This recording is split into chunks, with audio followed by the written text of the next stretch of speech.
Welcome back to the Who's at the Gates podcast. I, of course, am your host, KC Phoenix. And yes, here on this lovely Sunday, and we have a packed episode as we're covering the Friday episode, and there were a lot of things to cover.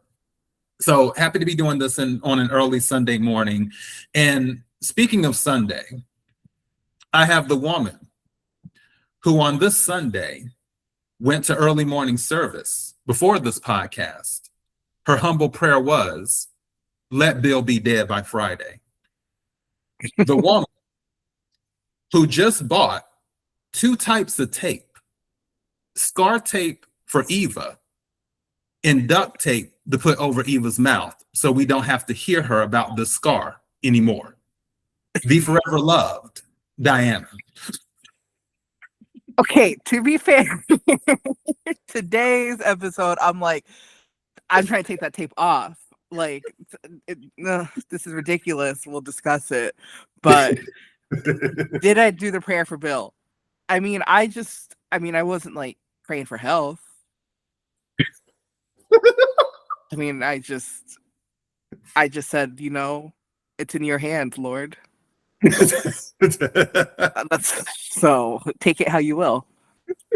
In other words, when he falls out, sit back and let God work. That's all she's saying. Okay, we're about to get into this episode. We will start. Oh yeah, by the way, everyone, Gators, always don't forget when we do our regular episodes, not the season 1 memorable moments, but these regular episodes when we cover, if there's certain parts you would prefer to get to, you can go to the description section or look at the video because it should be broken up into chapters. And those chapters should say who are the people in those scenes. So just a heads up on that. If you haven't noticed and you're watching this on YouTube, you have the option to check out the chapters too, if there's certain people you want to get to. Okay, on that note, let's talk about Kial and Nicole. I am about to start that scene now. Should I sit for this? That might be a good idea. I got together with Carlton yesterday. Well, I'm fine with you seeing the both of us. Yes, but Carlton has been in my life for decades. As a dear friend. Because of that, I've always felt really comfortable with him. But I have also enjoyed getting to know you in a different way. You know what? You don't have to sugarcoat this, Nicole. I get it. You feel more comfortable with Carlton, and I knew that you would have to eventually decide. I'm not going to lie, though. I'm a little hurt that you didn't choose me. Wait. No, it's really, I'm fine. And I'm going to cherish all the time that we've had together. Will you stop talking? You're wrong about everything.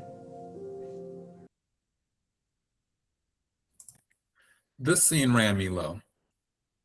And I will tell you why. First of all, I love the way Kyle was sitting on the couch, his posture, demeanor, and stuff in that sense before Nicole broke the news.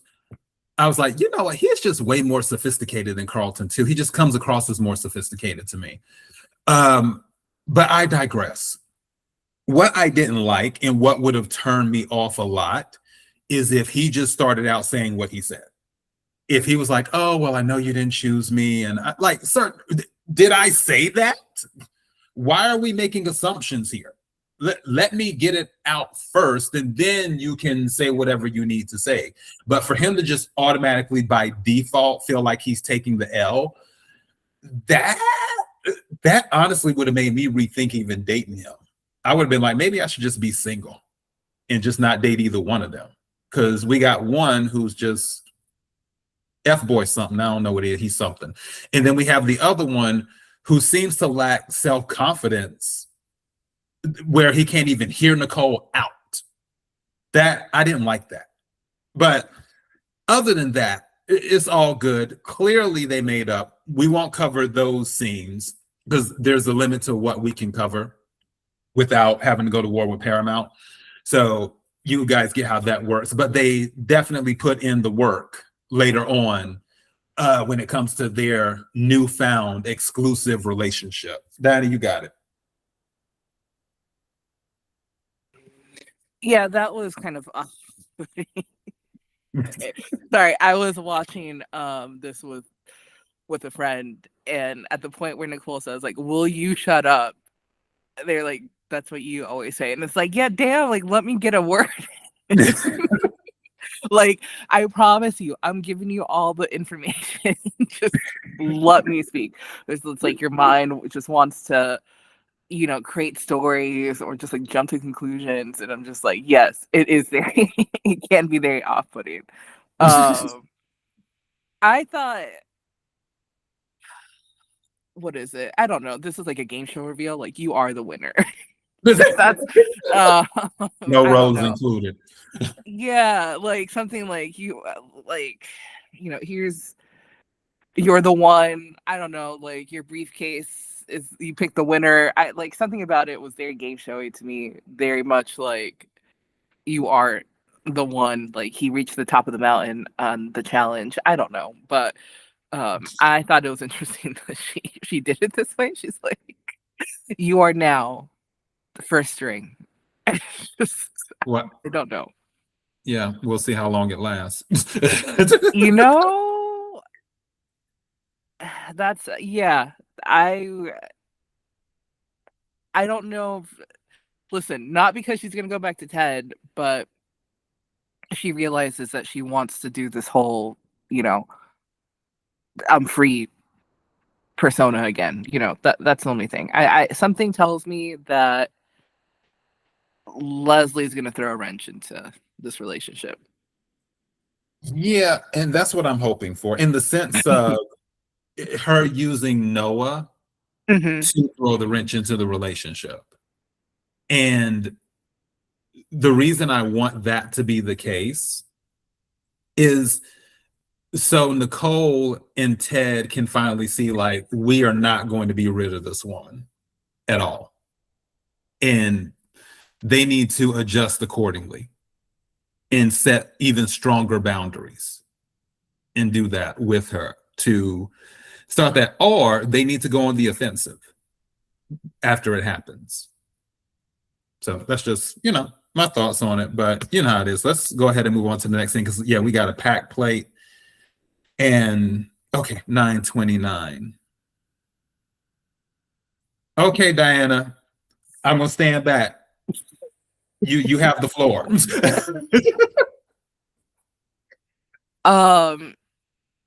Ted in his ill-fitting suit, had a good idea for once, which is, hey, like, let's focus on the emotional aspect of the surgery.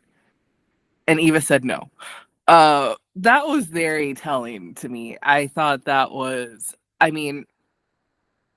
if that's going to be her storyline, that she goes to see a therapist, I'm glad, and I really hope that she takes him up on his offer. But for her to immediately say like no, and I know a lot of people are like that, but I'm actually surprised that someone like her or someone that's younger is just immediately like no, especially because right now I feel like it's very popular just to have a therapist to talk to someone. So that caught me off guard, and I'm just like, girl, don't subject the other people to hearing you being a victim. Just go.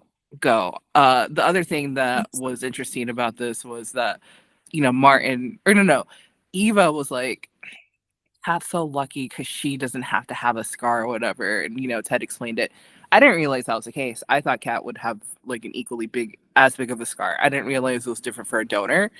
But also, I'm like, okay, girl, she didn't have to do this. So God, let her have one thing. Yeah, I like I said, I can empathize, even though in the comments they are talking about scar tape. I've never heard of scar tape until the comment section in regards to the show and stuff. So it's something new for me as well. I'm curious, like, how effective the scar tape is that people have been talking about. And I want to research a little bit more. I did a quick search, and it was explaining how, because it keeps certain moisture in, it helps the, what is it like? You know how when something sticks out, but then it goes down? Or like if something's sticking out of your skin, but then it goes down. I forgot what the term is. I know it if I heard it. But long story short is basically making it not as visible and getting rid of that tissue. I guess that extra, the clumpy part and stuff. Somehow it was explaining, and I'm like, okay, that is interesting. So maybe that's something that her character is possibly doing, or maybe even the writers don't know about the scar tape, who knows?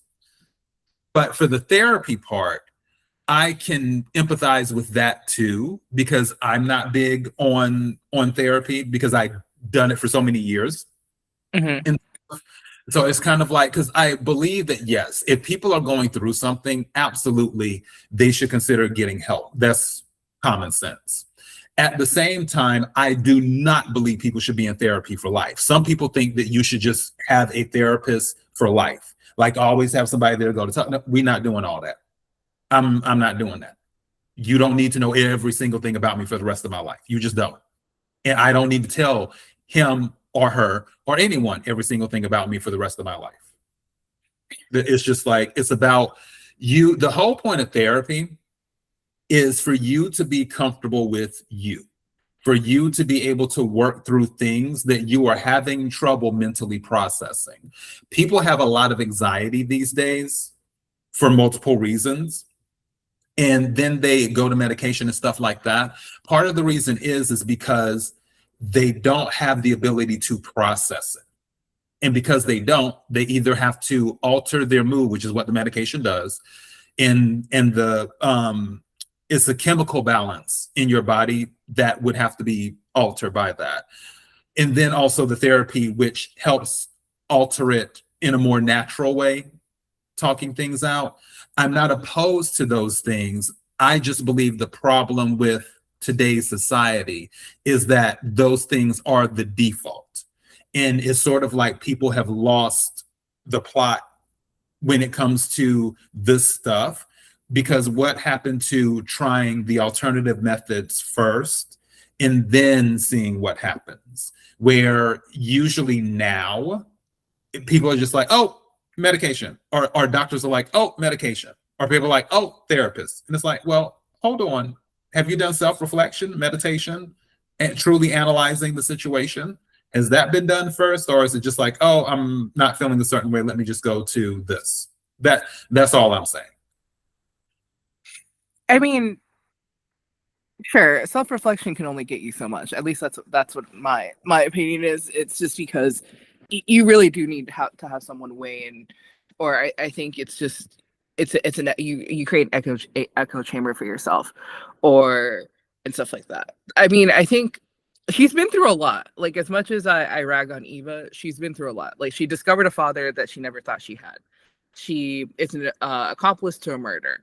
You know, it's just like attempted. Sure, I mean, whatever. And so, you know, she has a lot to talk about. And maybe you are gonna let up. Justice for Laura.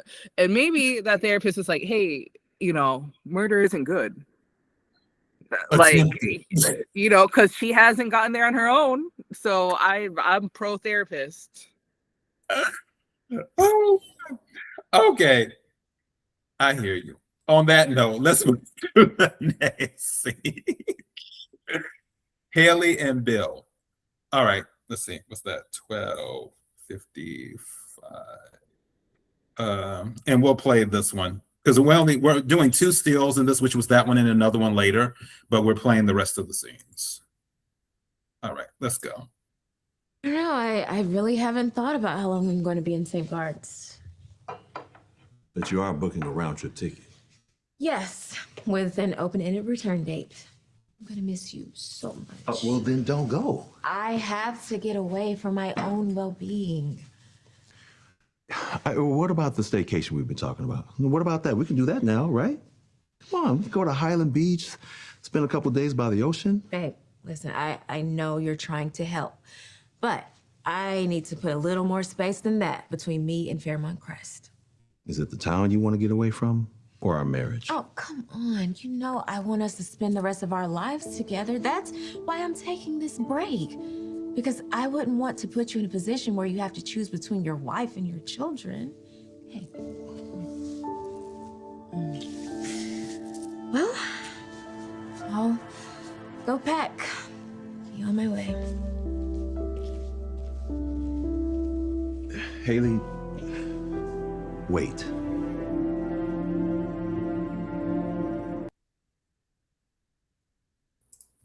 That right there. She got him. She got him. That's I just don't understand why, but you know what? He's a man. When I watched this with my friend, they had gotten up during the scene, and I was like, no, like, come back. Like, once you get back, come back. Let's rewind it. You need to see this. Because her smile took me out. She's like, God, it's almost like, oh, the same thing. It reminds me, there's this movie, one of my favorite rom-coms of all time, like easily in my top 5 of rom-coms. And it's with Vivica A. Fox and Morris Chestnut, and it's called Two Can Play That Game. And there's a scene because she's like, she caught him. He wasn't cheating per se, but he was dancing with the woman and he shouldn't have been because he was supposed to be working late. And so she puts him through what she calls the 10-step program or whatever it is. And finally, part of it is where she takes his stuff back to him to drop it off, like she's officially breaking up with him. But then she wants to use that moment to get him all worked up and then get him in his feelings and stuff, and then just get him turned on and leave.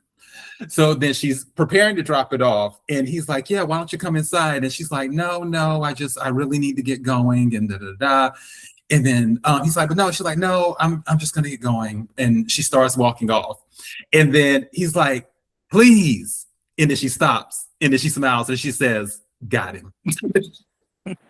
She goes back in the house and then commences with her plan, and it works. She turns them on and then she up and leaves.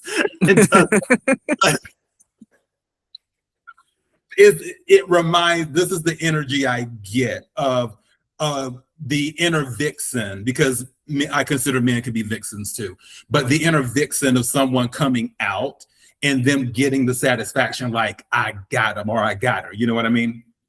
So yeah. I don't know. Bill is just a lost cause, if we're being honest. And it goes to show that no matter how intelligent someone is, or how powerful they are, how much money they have, what their position is in life, under the right honeypot, nations will crumble, empires will fall, law firms will be out of luck.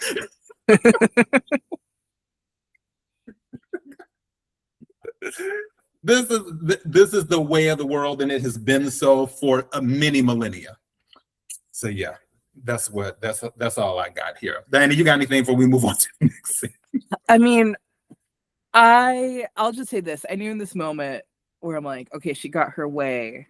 We might be getting the airport scene. I was like, we might be getting the airport scene that I wanted.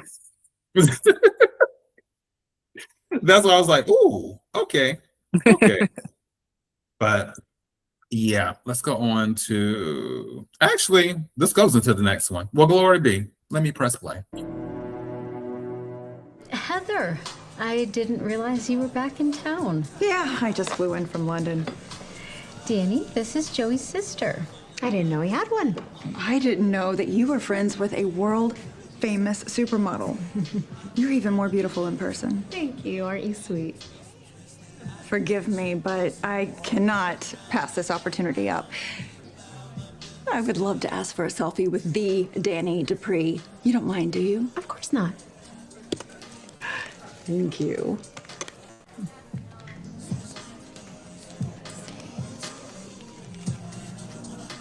Oh, Vanessa, would you get in it? I want you in it too.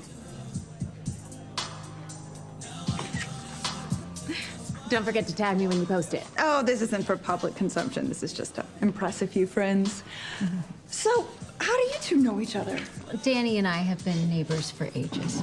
Oh, well, there's neighbors, and then there's breakfast buddies. Vanessa's one of my very best friends. She has the deets on where all the bodies are hidden, and vice versa. Oh, well, that's good to know. So Heather, how long are you in town? Just a few days this trip. Does Joey know you're here? I didn't tell him. No, but I have an inkling he knows. He kind of has his ways. He certainly does. I couldn't imagine going a day without talking to someone in my family. My sister's my best friend. Oh. I'm sorry you don't have that relationship with your brother. Well, I would love to be closer. Matter of fact, that dinner you offered me to have with you and Joey, let's make that happen.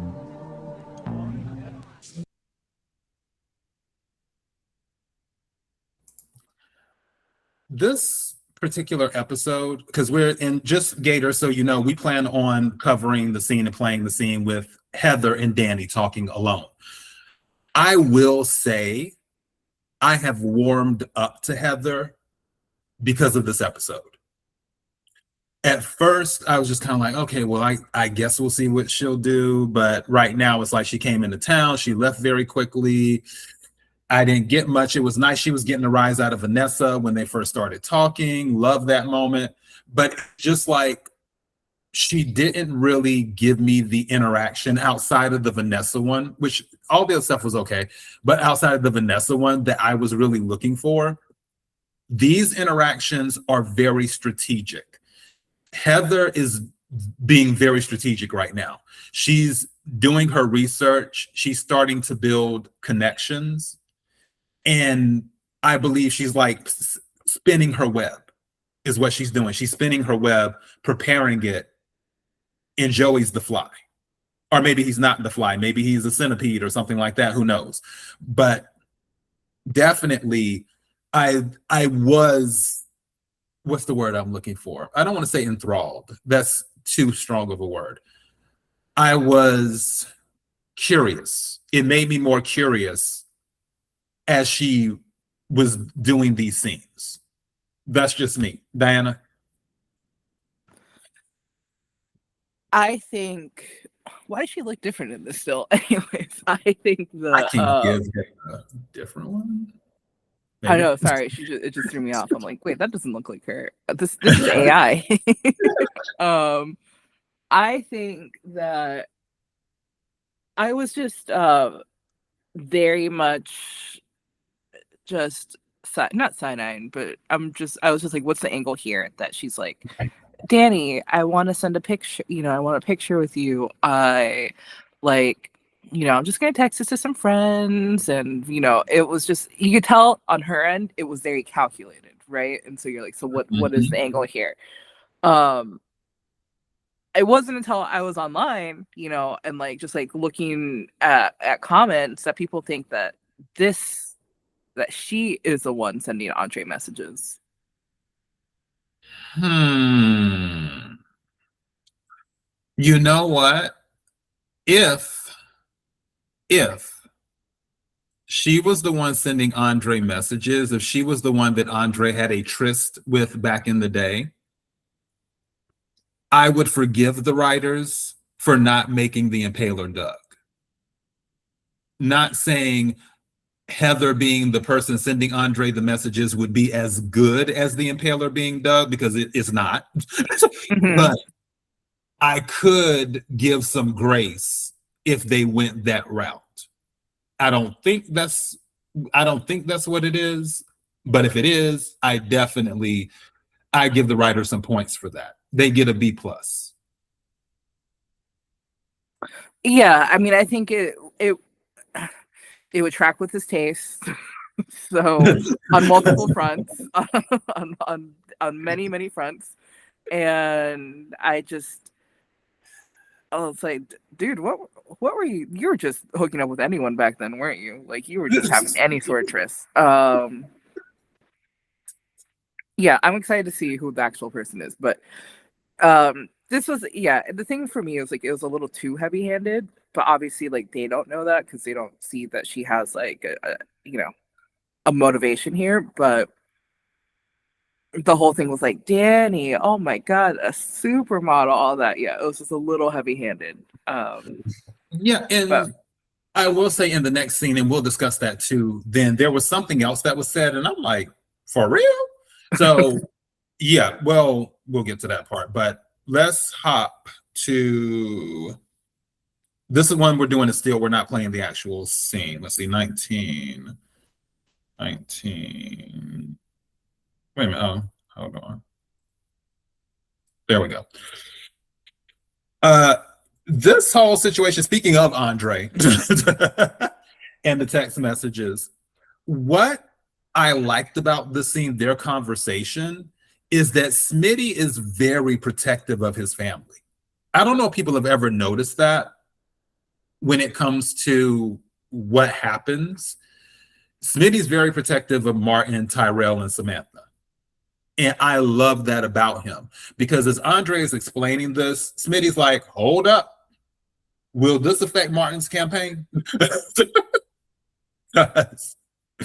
If this is a bigger thing, we need to nip this in the bud right now. And of course, Andre's like, no, it shouldn't affect Martin's campaign, so on and so forth. It's like, okay, and Andre's like, nobody else needs to know. This is just us having a conversation. Now, how Andre so easily lied to Ted and was like, oh yeah, I'm just getting tips from Smitty for this interview that's coming up that they're doing on Dani, and I want to make sure I don't put my foot in my mouth. I was like, oh, okay. I see you got a little bit of Dani Dupree in you too. All right. So, I mean, my thing, I was like, his campaign, I was okay. Anyway, sorry, I just had to get that out. But I'm saying, because if something affects Martin's campaign, it affects Martin.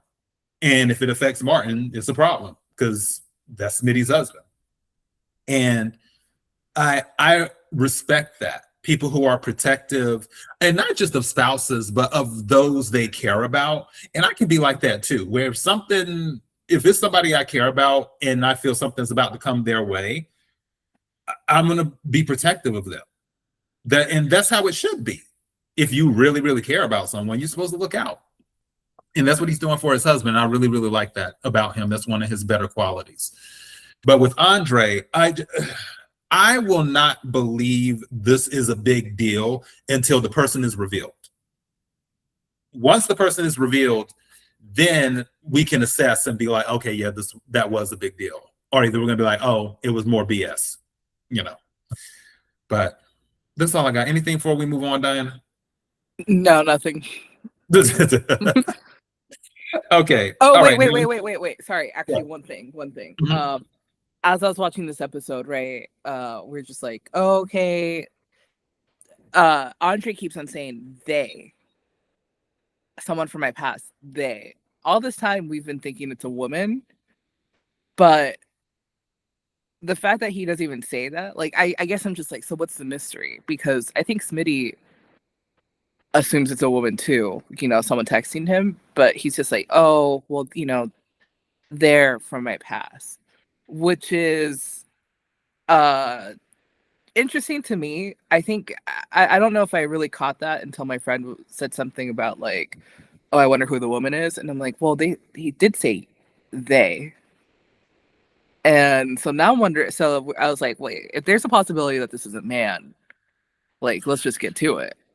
I thought that. I was actually thinking about that as I was discussing this with you, and I was like, well, I'm not going to bring it up, mostly because I haven't seen that he's fluid in the show. Mm-hmm. So, and it could be a man, and it's just somebody that he had a business relationship with or a friendship with, that man went off the rails and was doing some crazy stuff in Europe or whatever. It could be that too.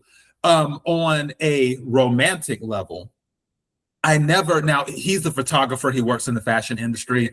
Of course, there's a possibility he could be fluid, but his character hasn't really demonstrated that. And I'm not saying I'm expecting him to be flamboyant or this or that, because it's 2026. People should be smart enough to know that there are very, very masculine people out there that are very much on the other side. Right. And some people would never know it, because I've dealt with them. And yeah, but I still don't feel like that's his character. That character's fluid. Now, if the writers want to surprise me, by all means have at it. But I don't think it's going to go that way. Just like I don't think Heather is the person who's texting him. But I could be totally wrong. So. If the person texting him is like, I mean, what could the letdown be? I mean, even if it's a new character, I guess I wouldn't be too mad because, you know, the string of new characters thus far, you know, I'm like, there's some room for improvement. Because FYI to the writers, real quick, excuse me for interrupting, FYI writers, if it is a man and it ends up being another Noah, we pulling up. It's gonna be on site. Just letting you know.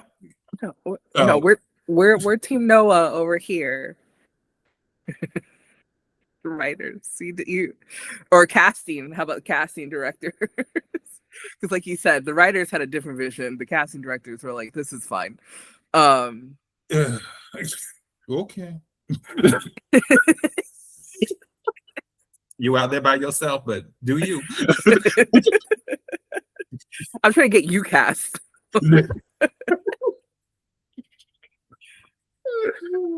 Oh goodness. No, I wouldn't do. If I was on the show, if I were cast on the show, I would want to be friends with Leslie. I would be like Leslie's assistant or something.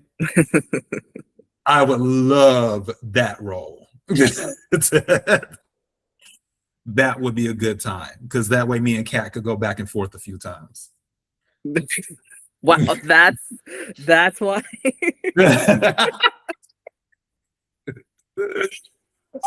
We love good TV, and I promise you, I would have an amazing character. It would be wonderful TV. But yeah, all good. But definitely, whatever it is, I'm just like, we'll see. Hopefully, we'll know by the end of next week, and by next week meaning by the 21st. So yeah. All right. Let's see. On to Heather and Dani. So that one, what was that? Okay, had to look. 30, 54. Yep, that was a hell of a jump. Oh, hold on, I put 30, 54. Is it 30, 54? Because that is my math off. Because there's Vanessa and okay, yeah, it was 2 parts. That's what it was. Got it. So 30, 54. Here, just bear with me, Gators. All right, let's just let it play from here. Here we are. To my dazzling new friend. And to mine. Flying to the States for a few days, huh? From London? It's the height of glamour. Oh, well, don't make too much of it. I'm strictly a behind-the-scenes kind of gal. Even behind the scenes, London is incredible. I spent a lot of time there as a model, and then again when I was managing my daughter, Chelsea. Sometimes I regret not taking the Duke up on his offer. Well, now this is a story that I must hear. He jokingly offered to sell me his peerage title so that I could fund the repairs on his centuries-old estate. I could be Duchess Dani right now. Oh. That was back when I was in, Amelia Fairchild's fashion show. Amelia Fairchild? Do you know Amelia? I do. A few years ago, I invested in her fashion house. Oh, this is an insanely small world. And it is getting smaller and smaller by the minute.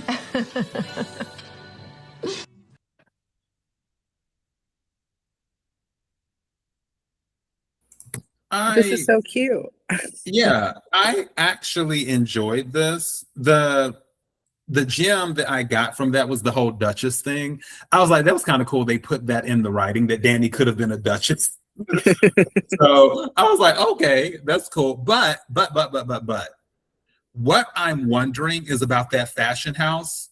Is Heather telling the truth? But then again, she would know that Dani could research that. And that it, like Dani said, it is a small world. Where if Heather didn't invest in that fashion house and Dani talked to that designer and they were like, I don't know a Heather, then yeah, so either way is interesting. But if she did invest in it, that's crazy. So that lets you know maybe she's not as different from Joey as they were saying, because Joey has legitimate businesses and then he has businesses that are not so legitimate. A fashion house is a legitimate business. So it's like, okay, there's some similarities here that maybe Joey doesn't want to admit, is what I'm saying. You got that. Yeah, I mean, that didn't surprise. I didn't really bat an eye when she said that, because I wouldn't be surprised if, you know, she mixes some legitimate investments for all the money that she's making. I was more interested in the fashion house that they named, because I'm like, is this part of like another crossover, right? Is this like a name that we're supposed to know if we watch soap operas? So if anyone knows if this is like an Easter egg or a reference to something else, like let us know, because, or this could be real life and I just don't know fashion like that. Yeah, I don't know that name. And now it could be something of a crossover, because the Forrester thing was a crossover, because that Right. was from Bold and the Beautiful. But for this one, I don't know if that particular one is a crossover type thing. But I guess we may end up seeing as time goes on. I'm waiting for the conversation that Vanessa has with Dani separately now, where I'm sure it may happen next week or the week after next, where Vanessa's like, yeah, she's bad news in doing that. And will Dani, if Vanessa has that conversation, which I'm sure she will Dani start to distance herself from Heather, or will she just be like, okay, I'll tread carefully or whatever? Well, that's the thing. Vanessa, well, actually, no, now I'm like thinking that back. Because for what she doesn't think Joey is dangerous. She thinks Heather is dangerous for wanting to take over Joey's things. But I don't, you know, I think Vanessa has a blind eye towards like the crime world. And I think, you know, these people are bad. Like, as much as like we rag on Leslie for being a villain, like these people are also villains. Like, they are doing crimes. They should also be in jail. But I, you know, again, Vanessa just doesn't see that. She's just in love or delusional, who knows. It's not that she thinks that she's bad news. It's that she thinks she's a threat to Joey, right? Which I think are two different things, because a police officer could be a threat to Joey, but, you know, just in a different way, in a different way, right? So I don't know. The whole thing with Vanessa, you just can't take her word when it comes to Joey. Well, for the situation, I will say Vanessa was visibly annoyed with the whole, especially with the selfie thing. And after she smiled, you could tell the look on her face totally changed and stuff. And it was just interesting, but we shall see.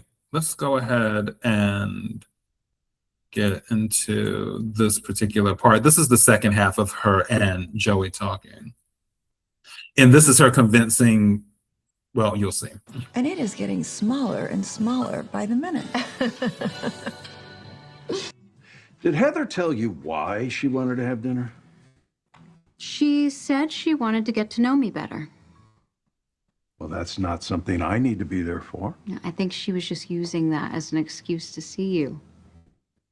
She seemed genuinely eager to reconnect, Joey.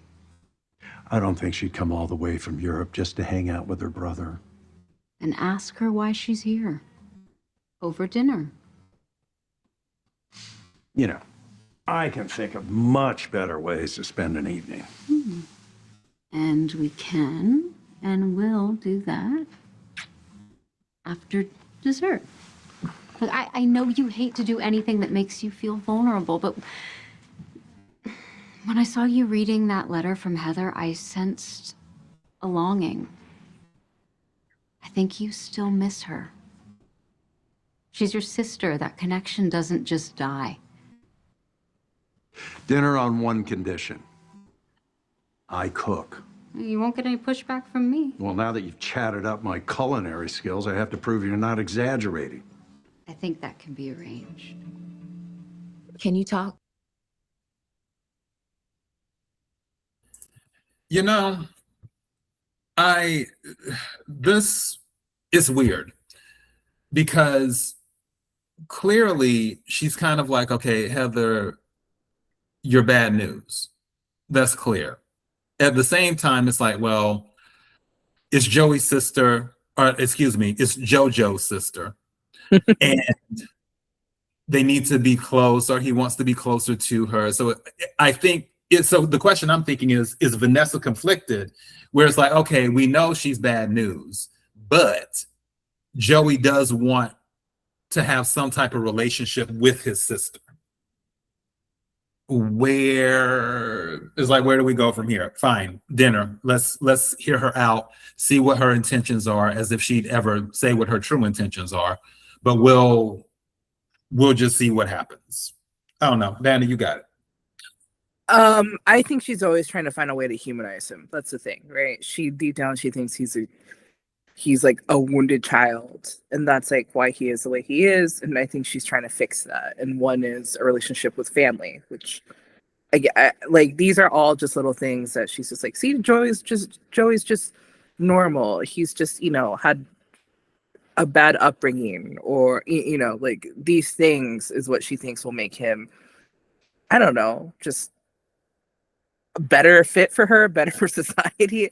I just think she's a fixer. I think she's a fixer, and this is her way of being like, yes, he will be happy once he has a relationship. He just, he's jaded because he doesn't know what he's missing. If only she knew. Well, right. I'm ready to see the dinner. That's what I'm ready for. But I mean, I would just call, if he just doesn't care, just call it a day and get some food from the gas station, No side there will be dishes. no Isaiah slander on this show. Why would you bring him up? I just said you still hating on Eva's boyfriend's macaroni and cheese. That's what you're doing. I mean, I'm just saying, if Joey just want to get this over with, don't include any side dishes or anything. Just do the side dish itself. Wow. On that note, we're moving on to Hayley, Bill, and Caroline, because there's always haters everywhere you go. Let me see. 3419. Hold on. Take it back here. Tick tock, hubby. Okay. All right, I guess I should head out to the airport. Safe travels, boss. Thank you. All right.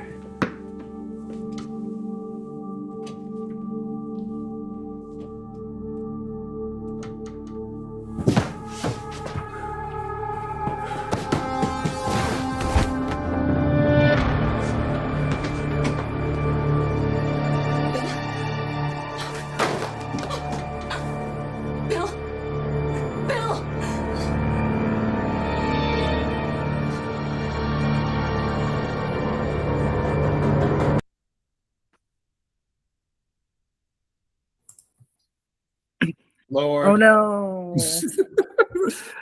Oh dear Lord, as we come to you in this hour, we have our heads bowed and our hands held high, asking for this man to be dead by Friday. That's what we need. We have to close out this storyline, Lord, because this went on way, way, way too long. And if you can take Noah with them, we won't be mad, Lord. Not at all. In the Lord's name, in Jesus' name, amen. Because I just can't deal with the storyline anymore. I need somebody to die. Not the prayer for the storyline, but amen. Side note.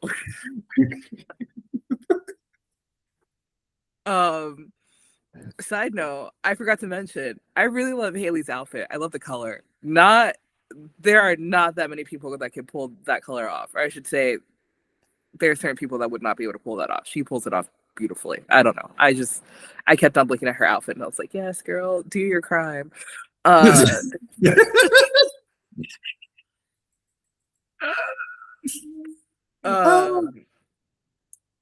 I'm all this for him falling over. I don't care. Ironically, I do not care about Chelsea. I don't care about Naomi. I don't care about Dani. I want to see Hayley's face when she realizes she has another setback. I want her to cuss everyone out in the vicinity and be like, can that man do anything right? He just had to make it to the island, to wherever, you know, like, but he couldn't do that. Well, we're about to see. And speaking of seeing, let's get into the spoilers because we're gonna have to go ahead and start wrapping it on up. So let's go to spoilers. Bill! Bill!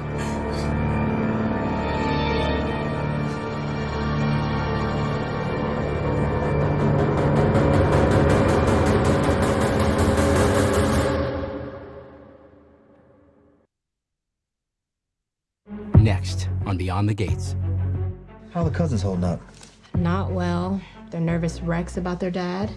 Chelsea's low-key unraveling, What and if Dad never regains consciousness and Mom doesn't get a chance to say goodbye to him? Naomi is lawyering her anxiety. Bill's not even gone yet, and you're already here marking your territory. What the hell did you just say to me? And don't get me started on Aunt Dani. You will never replace me in Bill's heart, and I will always be here for my husband.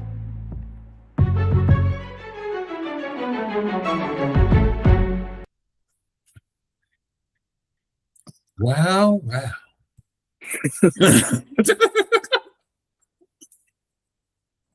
I believe we have an awkward situation.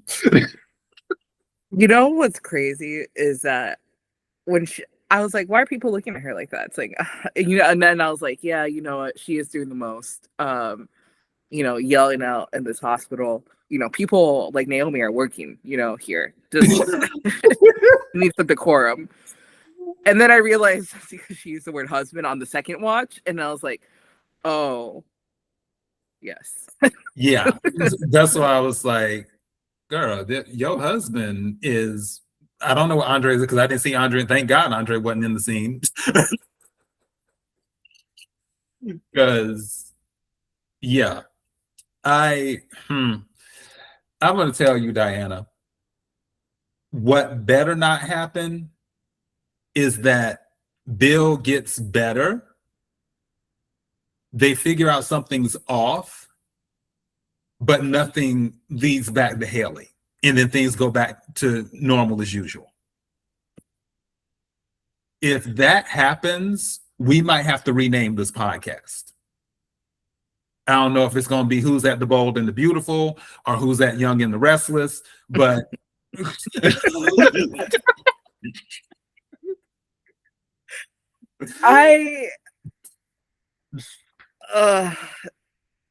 you're right. I mean, I feel like I think maybe they'll get an answer, but then they're gonna just have to figure out. Then there's gonna be weeks of like again detective work of like, what could you have possibly done to give yourself this?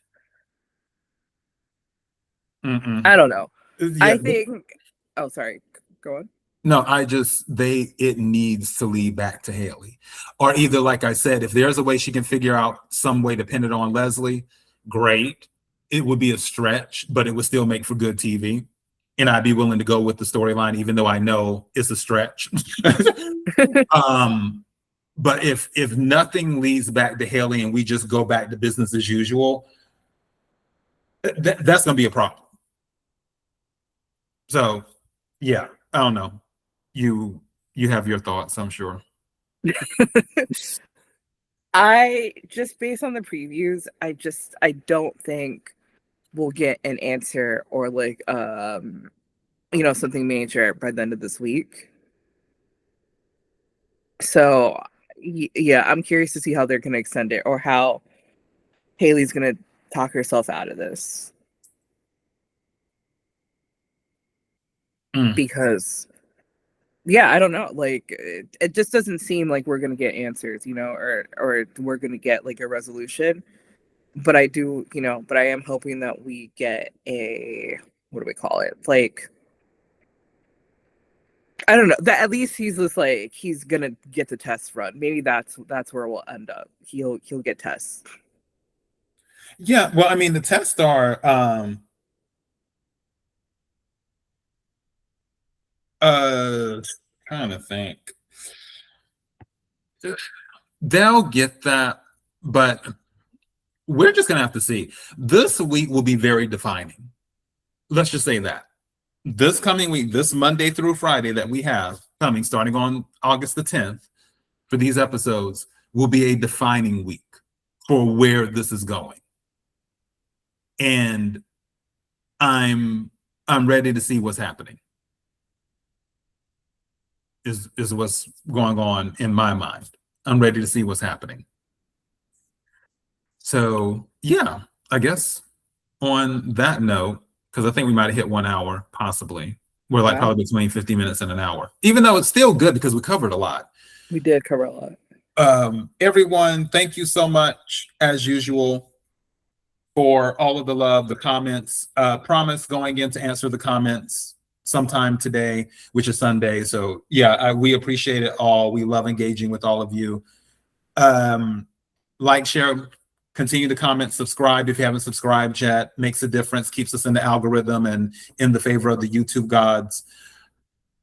And you have anything else to add as we close out? No, nothing from me. Okay. Well, Gators, we appreciate you. And until next time. Bye.